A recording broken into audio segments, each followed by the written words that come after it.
आगरा में स्थित ताजमहल न केवल भारत में बल्कि पूरी दुनिया में अपनी अद्वितीय सुंदरता के लिए प्रसिद्ध है। हर साल लाखों की संख्या में देश विदेश से सैलानी ताज की खूबसूरती का दीदार करने आते हैं। ताजमहल से जुड़ी बहुत सारी बातों के बारे में आज तक आपने सुना होगा और किताबों में पढ़ा भी होगा, लेकिन इस खूबसूरत इमारत से जुड़ी ऐसी कई बातें हैं जिनका जिक्र आपको किसी किताब में देखने को नहीं मिलेगा। पिछले कई सालों से ताज का रंग पीला और हरा होता जा रहा है। ऐसा लग रहा है मानो इसकी खूबसूरती को किसी की नजर लग गई हो। और कुछ लोगों का ये भी कहना है कि साल 2035 तक ताजमहल का गुंबद पूरी तरह से तबाह हो जाएगा। इसके अलावा आप लोगों ने शायद सुना होगा कि शाहजहां ताजमहल के सामने एक काला ताजमहल भी बनवाना चाहता था, जिसका काम शुरू भी हो चुका था। और क्या सच में ताजमहल का निर्माण करने वाले सभी 20,000 मजदूरों के हाथ काट दिए गए थे? ताजमहल के नीचे तहखानों में क्या है? आज से लगभग 400 वर्ष पूर्व बिना किसी टेक्नोलॉजी के इतनी आधुनिक इमारत का आविष्कार कैसे किया गया था? दोस्तों, आज की इस वीडियो में हम आपको ताजमहल के बारे में कई ऐसी रहस्यमयी बातें बताएंगे जिनके बारे में आपने पहले कभी नहीं सुना होगा। आज के इस वीडियो में हम आपको ये सब जानकारियां ही देने वाले हैं। तो चलिए शुरू करते हैं। ताजमहल का निर्माण सन 1931 में शुरू हुआ था। मुगल शासक शाहजहां ने अपनी बेगम मुमताज की याद में इसका निर्माण कराया था। लेकिन यमुना नदी के किनारे बिना किसी आधुनिक टेक्निक के इतनी विशालकाय इमारत को खड़ा करना अपने आप में किसी चुनौती से कम नहीं था। यमुना नदी के किनारे की मिट्टी बहुत गीली और रेतीली हुआ करते थे। ऐसे में जब भी ताजमहल की नींव खोदी जाती तो कुछ ही देर में वो रेत और पानी से भर जाते थे। उस समय कारीगरों ने शाहजहां को सुझाव दिया कि वो ताजमहल को किसी और जगह बनाने का हुक्म करें, लेकिन शाहजहां अपनी जिद के पक्के थे और वो यमुना के किनारे ही ताजमहल बनाना चाहते थे। इसके बाद कारीगरों ने जमीन के तट तक मिट्टी खोदे जब तक उन्हें ठोस सतह नहीं मिल गई। इसके बाद उस जगह को कंकर, पत्थर, लोहे और गारे से भर दिया गया। साथ ही इसकी नींव में आबनूस और महोगनी की लकड़ी का भी प्रयोग किया गया। ये दोनों एक खास प्रकार की लकड़ी होती है जो नमी और पानी के मिलने से और ज्यादा मजबूत हो जाती है। इन सब चीजों को मिलाकर ताजमहल की नींव भरी गई और ये नींव इतनी अधिक मजबूत थी कि ताजमहल से 2 गुनी इमारत का भार भी झेल सकते थे। ताजमहल के बारे में अक्सर कहा जाता है कि ये पूरा सफेद संगमरमर से बना हुआ है, लेकिन आपको जानकर हैरानी होगी कि ये आम ईंटों और पत्थरों से ही बना है। बाद में सफेद संगमरमर और रेड सैंडस्टोन से इसके ऊपर कारीगरी की गई थी। इसके बावजूद ये बहुत ज्यादा मजबूती से बनाया गया है। इसकी शानदार नक्काशी देखकर किसी का भी मन मोहित हो जाता है। ताजमहल की नक्काशी भारत के सबसे कुशल कारीगरों ने की थी। पूरी दुनिया में नक्काशी के मामले में सबसे बेहतरीन कारीगर भारत में ही पाए जाते थे, क्योंकि भारत में ये काम सालों की गिनती से शुरू होने से पहले से किया जाता था। इसके अलावा 10वीं शताब्दी और उससे पुराने कई मंदिर, इमारतें और ऐतिहासिक जगहें आज भी देखने को मिलती हैं। जितनी बारीक नक्काशी भारत में देखी जा सकती है, उतनी दुनिया के किसी भी कोने में देखने को नहीं मिलती है। अब शायद आप सोच रहे होंगे कि उस समय संगमरमर के पत्थर को किस तरह काटा जाता था। आपको बता दें, संगमरमर का पत्थर काटने के लिए एक पतली तार का इस्तेमाल किया जाता था। तार के साथ रेत और पानी की मदद से संगमरमर काटा जाता था। आज भी अगर ताजमहल में किसी प्रकार की मरम्मत का काम होता है तो उसके लिए मॉडर्न टेक्नोलॉजी का इस्तेमाल नहीं किया जाता। सैकड़ों साल पुरानी पारंपरिक पद्धति के साथ ही ताजमहल की मरम्मत का काम किया जाता है। ताजमहल का काम पूरा होने के बाद इसके ऊपर 28 तरह के बेशकीमती पत्थर लगाए गए थे। ये सभी पत्थर दुनिया के अलग अलग कोने जैसे चीन, अफगानिस्तान, तिब्बत, श्रीलंका और अरब जैसे देशों से मंगाए गए थे। साथ ही ताजमहल के गुंबद के सबसे ऊपर कलश सोने का हुआ करता था, लेकिन जब अंग्रेज भारत लूट रहे थे तो उन्होंने ताजमहल का ये कलश भी चुरा लिया। इसके बाद भारत सरकार द्वारा एक नया कलश यहाँ पर लगा दिया गया, जो ताजमहल की खूबसूरती को बढ़ाने का काम करता है। ताजमहल का काम 1631 से 1653 तक चला। इसे बनाने में 20 साल की मेहनत लगे थे। आपको जानकर हैरानी होगी कि आज जिस गेट से लोग ताजमहल में एंट्री करते हैं वो असल में इसका पिछला दरवाजा है। इसका मुख्य दरवाजा यमुना नदी की ओर है, जो बहुत ही ज्यादा खूबसूरत है। उस समय ताजमहल देखने के लिए आने वाले शाही मेहमानों को नदी के रास्ते से ही लाया जाता था और उस तरफ के गेट से ही ताजमहल के अंदर उनकी एंट्री होते थे।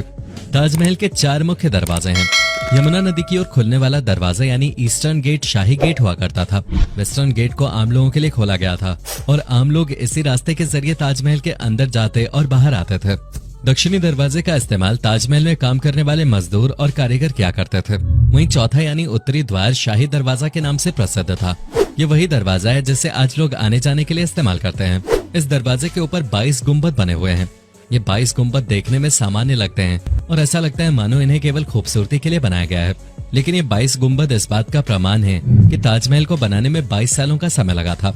निर्माण कार्य शुरू होने के बाद प्रत्येक वर्ष एक गुंबद का निर्माण किया जाता था। ताजमहल जाते समय जो सड़क दिखाई देती है उसके दोनों तरफ 8-8 बगीचे हैं। कुल 16 बगीचे ये बताते हैं कि ताजमहल 16वीं सदी के बाद बनना शुरू हुआ था। उन बगीचों में कुल 53 फव्वारे भी लगे हुए हैं।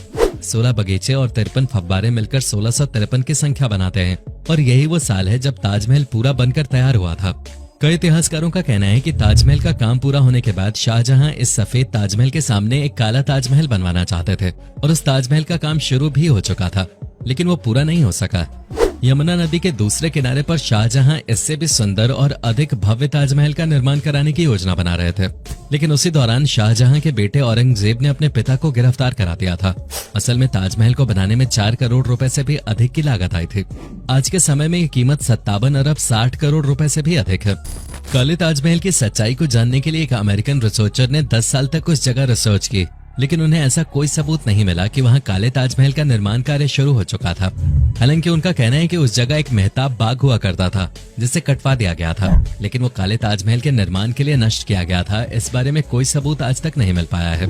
ताजमहल के बारे में आप सभी बचपन से एक बात जरूर सुनते आए होंगे कि ताजमहल बनाने वाले 20,000 मजदूरों के हाथ शाहजहां ने कटवा दिए थे, लेकिन इस बात में कोई सच्चाई नहीं है।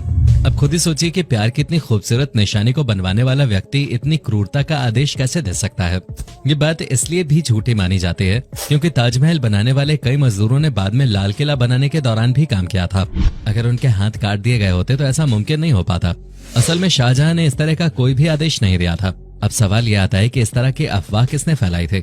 इतिहास के साथ छेड़छाड़ करने वाले लोगों ने यह अफवाह फैलाई और धीरे धीरे इसे तूल मिलती गई। ऐसे में कई बार ये बात भी सामने आ चुकी है कि साल 2035 तक ताजमहल का गुंबद गिर जाएगा या नष्ट हो जाएगा। कहा जाता है कि इसे बनाने के दौरान जब शाहजहां ने 22,000 मजदूरों के हाथ काटने का फरमान सुनाया था तो कुछ कारीगरों ने इसके गुंबद में एक छेद कर दिया था जिससे वो गुंबद कमजोर हो जाए और कुछ सालों में ही गिर जाए। लेकिन 22,000 मजदूरों के हाथ काटने का कोई भी आदेश नहीं आया था। ऐसे में गुंबद के अंदर छेद होने की बात भी पूरी तरह से नकली ही नजर आती है। हालांकि ये बात सच है कि ताजमहल का रंग धीरे धीरे बदल रहा है। पिछले 100 वर्षों के दौरान आगरा में लगने वाली फैक्ट्रीज और उससे निकलने वाले धुएं से इसके रंग पर असर पड़ा है।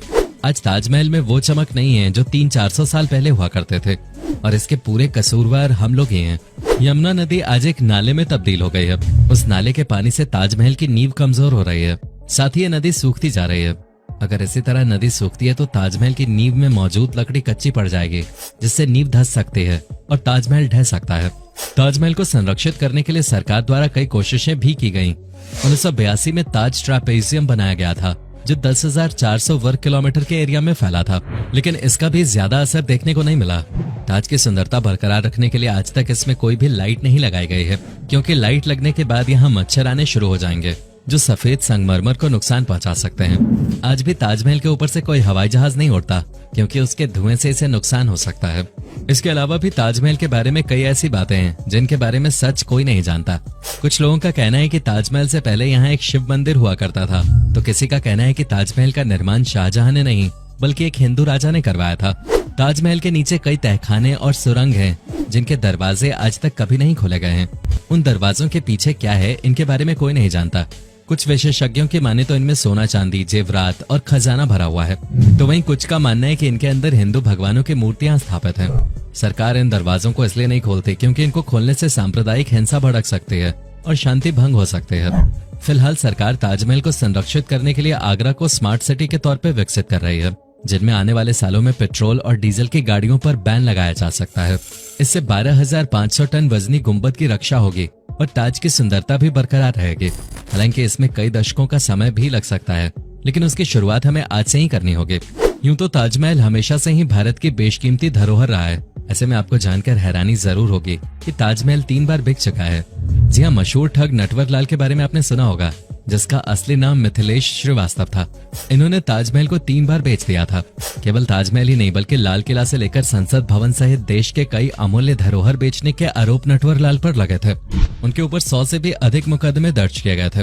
ताजमहल वैसे तो बेगम मुमताज के मकबरे के लिए प्रसिद्ध है, लेकिन यहाँ पर शाहजहां की 3 अन्य बेगमों के मकबरे भी बने हुए हैं। यानी कुल मिलाकर यहाँ शाहजहां की 4 बेगमों के मकबरे हैं।